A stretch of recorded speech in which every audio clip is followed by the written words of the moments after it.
ரீசெண்டா நம்ம அப்லோட் பண்ண வீடியோவை ஒருத்தர் ட்ரோல் பண்ணி யூடியூப்ல போட்டிருந்தாரு. ஆனா நான் அதை பத்தி பேச வரல. அதை விட முக்கியமான ஒரு விஷயத்தை பத்தி நான் பேச வரேன். இது யாருக்கு தெரியுமா?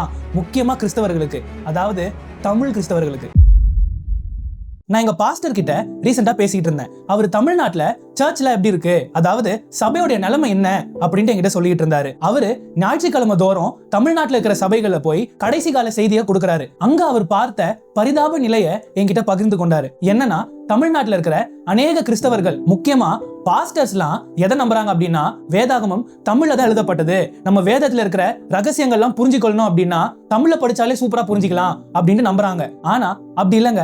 வேதாகமம் 3 மொழிகள்ல எழுதப்பட்டிருக்கு. ஒண்ணு எபிரேய மொழி, ரெண்டாவது அரமேய மொழி, மூணாவது கிரேக்க மொழி. எபிரேய மொழி பாத்தீங்கன்னா ஆதியிலிருந்து இருக்குது அப்படின்ட்டு வேத வல்லுநர்கள்லாம் சொல்றாங்க. அதை நானும் நம்புறேன். ஆபிரகாமுடைய காலகட்டத்தில இருந்து காலங்காலமா பேசப்படுகிற இந்த மொழி மோசேவுடைய காலகட்டத்திலலாம் அநேக பேர் பேச ஆரம்பிச்சாங்க. அப்படியே காலங்கள் கடந்து போகும்போது அரமேய மொழி எப்ப உள்ள வந்துச்சுன்னா, பாபிலோனிய ராஜ்யம் எப்ப வளர ஆரம்பிச்சதோ அப்போ அரமேய மொழியும் சேர்ந்து வளர ஆரம்பிச்சது. இந்த விஷயத்தை நம்ம 2 ராஜாக்கள் 18வது அதிகாரத்துல நம்மளால பார்க்க முடியும். ரப்சாக்கே இஸ்ரவேல் தேசத்துக்கு விரோதமா எபிரேய மொழியிலேயே பேசும்போது அங்க இருக்கிற தலைவர்கள்லாம் என்ன சொன்னாங்கன்னா, ரப்சாக்கே நீ எபிரேய மொழியில பேசாத, இங்க இருக்கிற மக்களுக்கு எல்லாம் புரிஞ்சிடும், நீ அரமேய மொழியிலேயே பேசு, நாங்க புரிஞ்சுக்கிறோம் அப்படின்ட்டு சொன்னாங்க. இதுல இருந்து என்ன தெரியுது?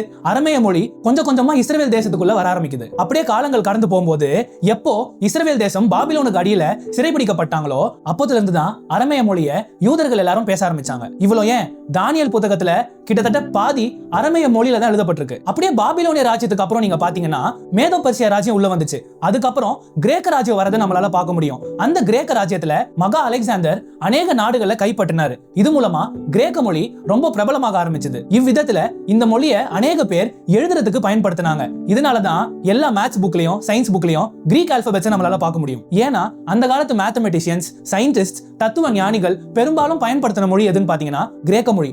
என்னதான் கிரேக்க மொழி பயங்கர ஃபேமஸா இருந்தாலும் பேசப்பட்ட மொழி எதுன்னு பாத்தீங்கன்னா அரமேய மொழி தான். அதனாலதான் ரோம ராஜ்யமே உள்ள வந்தாலும் இயேசு கிறிஸ்துவுடைய காலகட்டத்துல பேசப்பட்ட மொழி எதுன்னு பாத்தீங்கன்னா அரமேய மொழி. அந்த சமயத்துல தான் புதிய ஏற்பாடு ஃபுல்லாவே கிரேக்க மொழியில எழுதப்பட்டிருக்கு. இவ்வளவு விஷயம் நான் ஏன் சொல்றேன் அப்படின்னா, நாம வெறும் தமிழ்ல தான் வேதாகமம் எழுதப்பட்டிருக்கு அப்படின்னு சொல்லி நம்மள நாமளே ஏமாத்திக்க வேணாம். சரிங்க, நான் இன்னொரு விஷயத்த சொல்றேன். திருக்குறள் தமிழ்ல தானே எழுதப்பட்டிருக்கு. அத ஆங்கிலத்திலயும் இல்லனா வேற ஏதாவது மொழியில படிக்கும்போது அதோட உண்மையான அர்த்தத்தை நம்மளால புரிஞ்சிக்க முடியுமா? தமிழ்ல படிச்சாதான் அதனுடைய எதுகை, மோனை, ஓசை இதெல்லாம் நம்மளால எளிதா புரிஞ்சிக்க முடியும். ஒரு கிறிஸ்தவ சபை எப்படி இருக்கணும், சபை விசுவாசிகள் எப்படி இருக்கணும், கட்டடம் கட்டுற வேலையை பைபிள்ல முதல்ல யார் ஆரம்பிச்சா, மொழிகள்லாம் எப்படி பிரிஞ்சுது, இத பத்தி ஒரு ஃபுல் வீடியோ வெகு சீக்கிரத்துல நம்ம சேனல்ல போடப்படும். அது வரைக்கும் நம்ம வேதாகமத்தை படிக்கும்போது பரிசுத்த ஆவியானவருடைய உதவியோடு மூல பாஷையில போய் படிச்சு அதனுடைய உண்மையான அர்த்தத்தை நம்ம புரிஞ்சுக்கலாம். இத குறித்து சிந்தித்து பாருங்க.